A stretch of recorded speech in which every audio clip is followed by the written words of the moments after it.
خداوند یسوع مسیح کے نام میں آپ سب کی خدمت میں سلام عرض کرتا ہوں۔ آئیں آج صبح ہم خدا کا کلام کھولیں۔ زبور 25 زبور نکالیے۔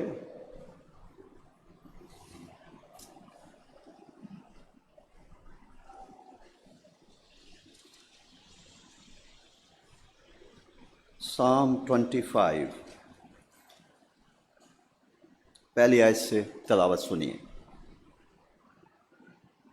25 زبور کی پہلی آیت سے، آئے خداوند میں اپنی جان تیری طرف اٹھاتا ہوں، اے میرے خدا میں نے تجھ پر توکل کیا ہے، مجھے شرمندہ نہ ہونے دے، میرے دشمن مجھ پر شادیانہ نہ بجائیں، بلکہ جو تیرے منتظر ہیں ان میں سے کوئی شرمندہ نہ ہوگا، پر جو ناحق بے وفائی کرتے ہیں وہی شرمندہ ہوں گے۔ اے خداوند اپنی راہیں مجھے دکھا، اپنے راستے مجھے بتا، مجھے اپنی سچائی پر چلا اور تعلیم دے، کیونکہ تو میرا نجات دینے والا خدا ہے، میں دن بھر تیرا ہی منتظر رہتا ہوں۔ 19ویں آیت سے آگے پڑھیں گے۔ میرے دشمنوں کو دیکھ، کیونکہ وہ بہت ہیں اور ان کو مجھ سے سخت عداوت ہے، میری جان کی حفاظت کر اور مجھے چھڑا، مجھے شرمندہ نہ ہونے دے، کیونکہ میرا توکل تجھ ہی پر ہے۔ خدا کے کلام کے پڑھے اور سنے جانے پر اس کی برکت ہو۔ آج کے کلام کا عنوان ہے شرمندگی۔ انسانی زندگی کے تجربات کا مشاہدہ کیا جائے تو بادی النظر میں کوئی انسان بھی شرمندہ نہیں ہونا چاہتا۔ شرمندگی ایک ایسی صورتحال ہے جس سے ہماری عزت نفس پر حرف آتا ہے، ہماری دل آزاری ہوتی ہے۔ شرمندگی خدا کی بخشی ہوئی دلیری ہمارے اندر سے ختم کر دیتی ہے۔ ہچکچاہٹ، خوف انسان کو گھیر لیتا ہے۔ شرمندگی سچائی کا سامنا کرنے کے راستے میں بہت بڑی رکاوٹ ہے۔ سچے آدمی کے ساتھ آنکھیں ملانا مشکل ہوتا ہے۔ جب ہم جھوٹے ہوں تو سچائی کے سامنے جھوٹ کو شرمندہ ہونا پڑتا ہے۔ تو عام طور پر ہم اپنے اپنے احساسات اور جذبات کا جائزہ لیں۔ ہم کسی موڑ پر، کسی مقام پر، کسی صورتحال میں ہم شرمندگی کا سامنا نہیں کرنا چاہتے، وہ ہمیں بھاتی نہیں ہے، پسند نہیں آتی ہے، ہمیں قابل قبول نہیں ہوتی ہے، اور جن کو ہم پیار کرتے ہیں ہماری ان کے لیے بھی دعا یہی ہوتی ہے اور ہونی چاہیے کہ ان کو بھی کسی بات میں شرمندہ ہونا نہ پڑے۔ جہاں پرانے عہد نامے کے مقدسین مختلف ضروریات کے لیے خدا کے حضور دعا کرتے رہے، نئے عہد کی کلیسیا میں آج ہم اپنی مختلف ضروریات کے لیے خدا کے حضور اپنے ہاتھ اٹھاتے ہیں۔ وہاں آج ایک دعا ہے جو 25 زبور میں ہم نے پڑھی ہے، اور وہ ایک خدا پرست شخص کی دعا ہے خدا کے حضور، اور دعا یہ ہے: آئے میرے خدا، 25 زبور دوسری آیت، آئے میرے خدا میں نے تجھ پر توکل کیا ہے، مجھے شرمندہ نہ ہونے دے۔ یہ اس کی دعا ہے۔ اور اس دعا کا ایک اور پہلو جو وہ بیان کر رہے ہیں وہ 19 اور 20ویں آیت میں میرے دشمنوں کو دیکھ کیونکہ وہ بہت ہے اور ان کو مجھ سے سخت عداوت ہے۔ دشمن کی کوشش ہوتی ہے کہ وہ ہمارے لیے ایسی صورتحال پیدا کرے جس میں ہماری ناک کٹ جائے، جس میں ہماری توہین ہو، تضحیک ہو، تحقیر ہو، ہم بے عزت ہوں۔ وہ ایسی صورتحال پیدا کرنا چاہتا ہے۔ دو ہی دشمن ہیں، ایک طرف شیطان ہے، دوسری طرف انسان ہے۔ تو داؤد کا چونکہ ساری زندگی اس کی گزری خداوند کی لڑائیاں لڑتے اور دشمنوں کا مقابلہ کرتے، اور صرف ایک زبور میں نہیں، بہت سے زبوروں میں یہ موضوع آپ کو ملے گا کہ میرے دشمنوں کو دیکھ کیونکہ وہ بہت ہیں، کوئی ایک آدھا نہیں ہے، اور ان کو مجھ سے نہ صرف عداوت ہے، دشمنی ہے، نفرت ہے، بلکہ سخت عداوت ہے۔ اس کی جان کو بھی خطرہ ہے کیونکہ وہ اس کو جان سے مار دینا چاہتے ہیں۔ میری جان کی حفاظت کر اور مجھے چھڑا، کیونکہ سانڈوں نے مجھے گھیر لی ہے، یعنی میرے سے زیادہ طاقتور لوگ، انہوں نے مجھے گھیر لیا ہے۔ مجھے چھڑا، مجھے شرمندہ نہ ہونے دے۔ دشمن اس کو شرمندہ کرنا چاہتے ہیں، جن کے پیچھے ابلیس ہے، اور یہ خدا پرست شخص، مرد خدا، جہاں انسانی ہتھ کنڈے استعمال کرتا ہوگا، وہاں پر روحانی دنیا میں اس کا توکل خدا پر ہے۔ میں تجھ پر توکل کرتا ہوں خداوند، میں نے تجھ پر توکل کیا ہے۔ پہلی آیت میں لکھا ہے خداوند میں اپنی جان تیری طرف اٹھاتا ہوں، یعنی وہ اپنی صورتحال، اپنی تضحیک، اپنے دشمنوں کی کارروائیاں، ان کی دھمکیاں، ان کی طرف سے اس کی جان کو لاحق خطرات، وہ کسی عدالت میں لے کے جا رہا، کسی طاقتور بادشاہ کو اپنے بچاؤ اور تحفظ کے لیے نہیں پکار رہا۔ میں اپنی جان تیری طرف اٹھاتا ہوں، میں اپنا مقدمہ تیرے سامنے پیش کرتا ہوں۔ ہمارے لیے بھی ایک بڑا سبق ہے کہ جب ہمیں دشمنوں کا سامنا ہو تو یا تو ہم انسانی ہوشیاری، چلاکی، ہتھ کنڈے استعمال کر کے ان کو ہرانے کی کوشش کریں، تو یہ ہمارا روحانی رویہ نہیں ہوگا۔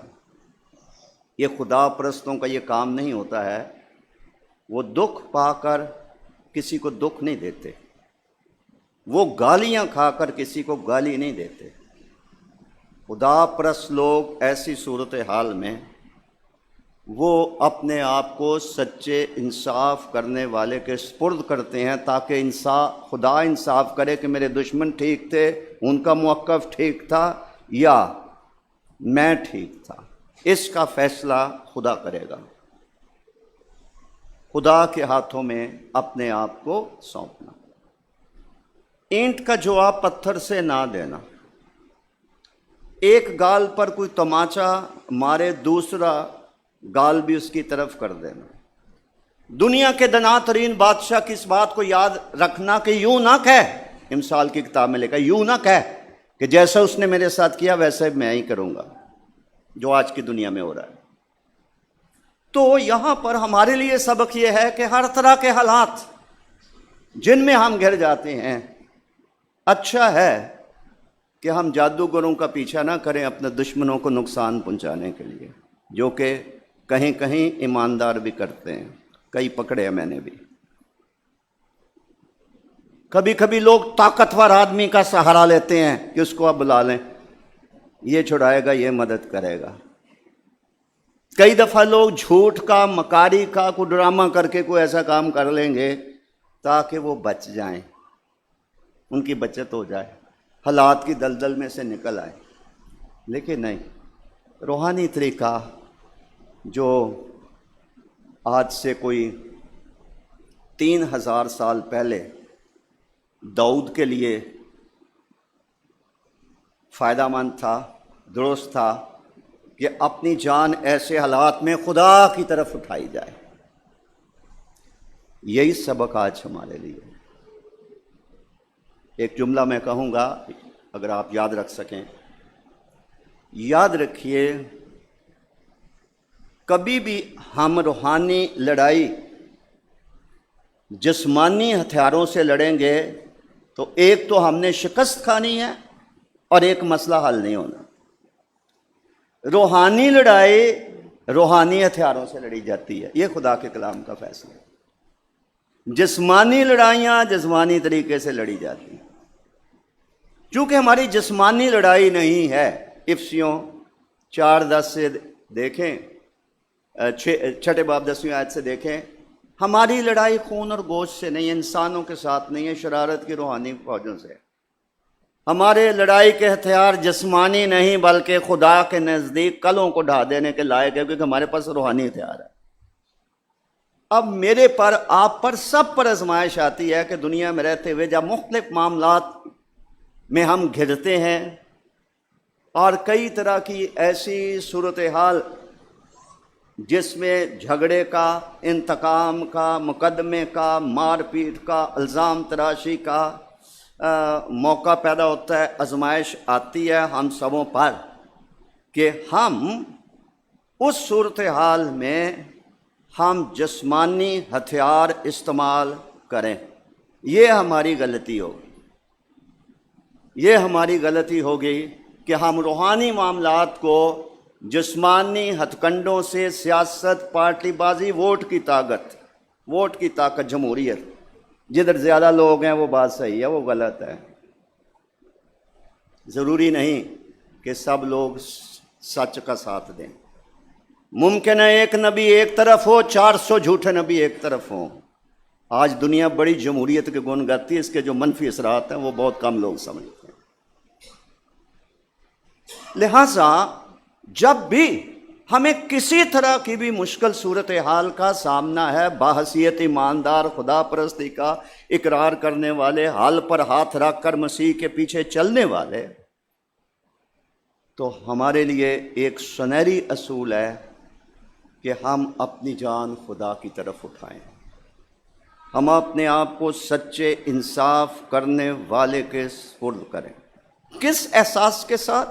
کس ایمان کے ساتھ؟ کہ وہ تیرے حق کو دوپہر کی طرح، سچا آدمی وقتی طور پر غلط ثابت کیا جا سکتا ہے۔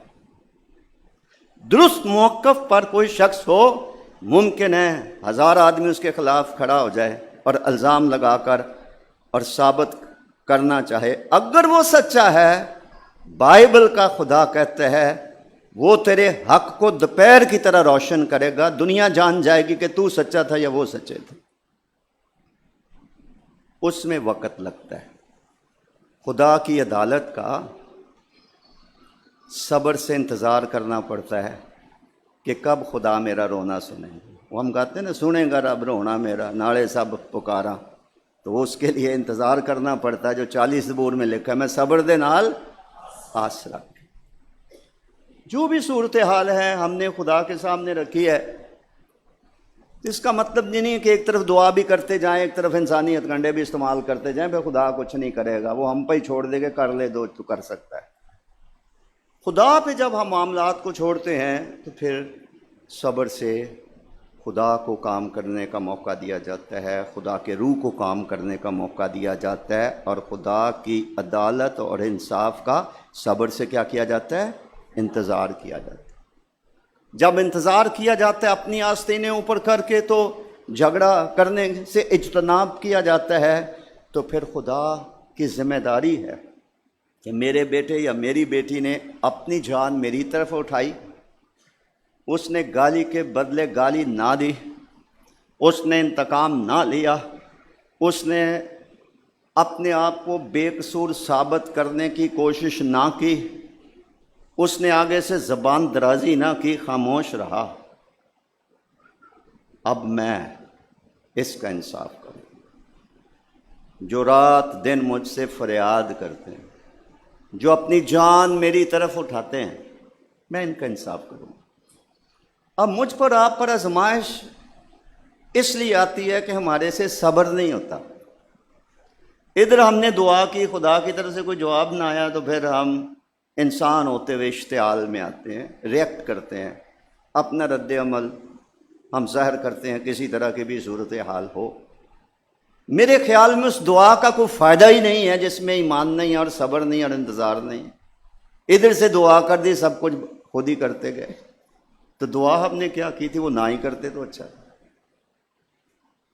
جس سے الہی مداخلت کرنے کی ہم توقع رکھتے رہے، جس کو ہم نے درخواست دی، جب ہم نے اس کو موقع ہی نہ دیا کہ جو کچھ اس کی الہی رضا اور اس کا عدل ہے وہ ظاہر کرے، تو پھر شاید ہمیں انصاف ملنا بھی مشکل لگے۔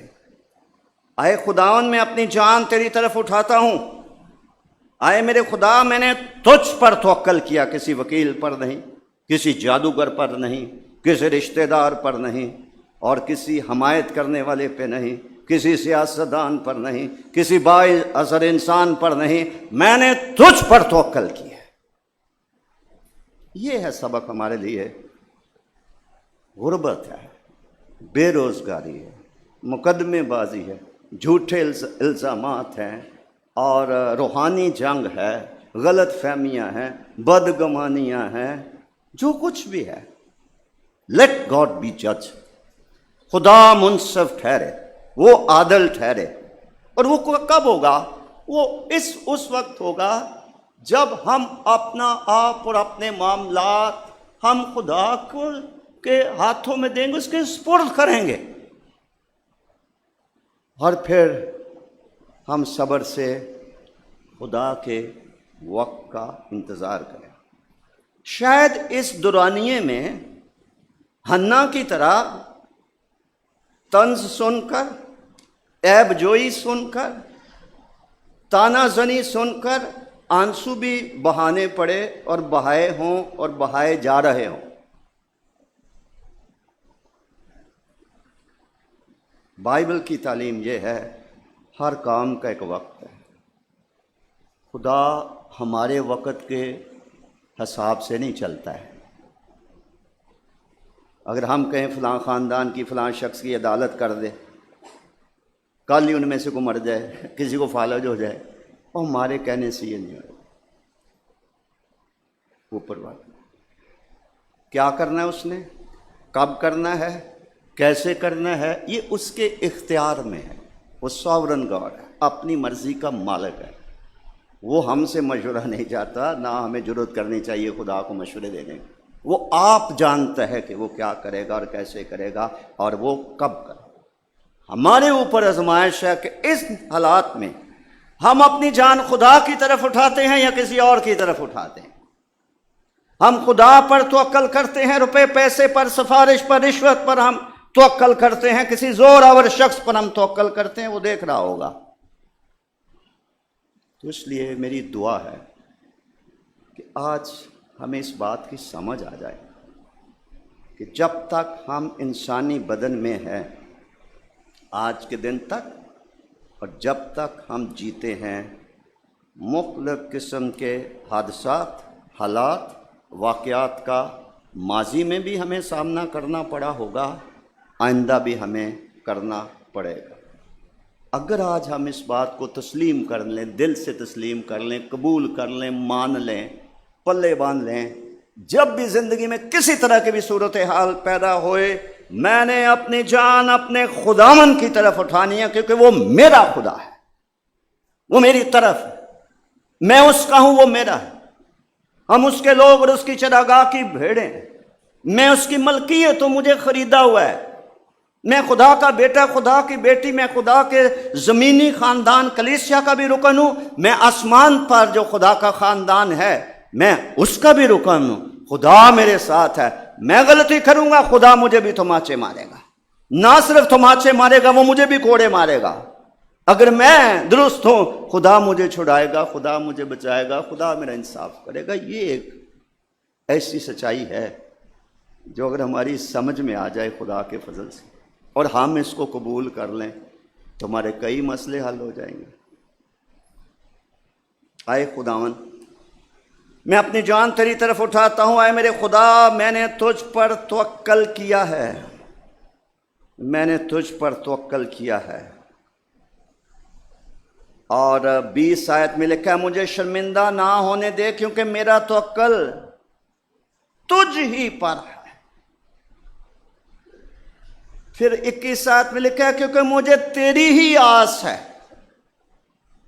کسی انسان کی مجھے آس نہیں ہے، تیری آس ہے۔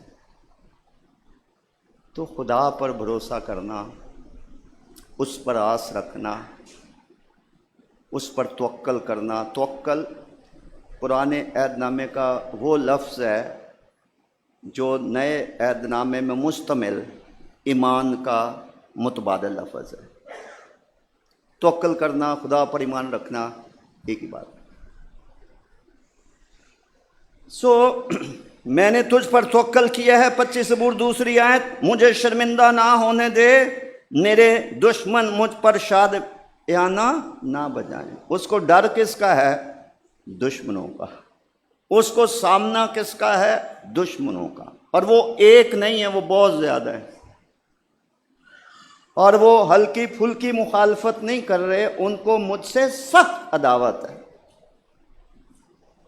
اس لیے وہ چاہتے ہیں ہم اس کو جھوٹا ثابت کر کے، اس کو ہرا کے خود جیت کر خوشی منائیں، شادیانہ بجائیں۔ تو لہٰذا اے خدا مجھے شرمندہ نہ ہونے دے، میرے دشمن مجھ پر شادیانہ نہ بجائیں، بلکہ جو تیرے منتظر ہیں، میں ہی اکیلا نہیں، دوسرے لوگ بھی ایماندار جو تیرے منتظر ہیں، ان میں سے کوئی شرمندہ نہ ہوگا۔ کیوں؟ وہ اپنی جان تیری طرف اٹھاتے ہیں، وہ اپنے مقدمے خود نہیں لڑتے ہیں، وہ اینٹ کا جواب پتھر سے نہیں دیتے ہیں، وہ شریر کا مقابلہ نہیں کرتے ہیں، وہ آگے سے زبان درازی بحث نہیں کرتے، وہ خاموش ہو جاتے ہیں، چلو یہی جیت جائے۔ بلکہ جو تیرے منتظر ہیں ان میں سے کوئی شرمندہ نہ ہوگا، پر جو ناحق بے وفائی کرتے ہیں وہی شرمندہ ہوں گے۔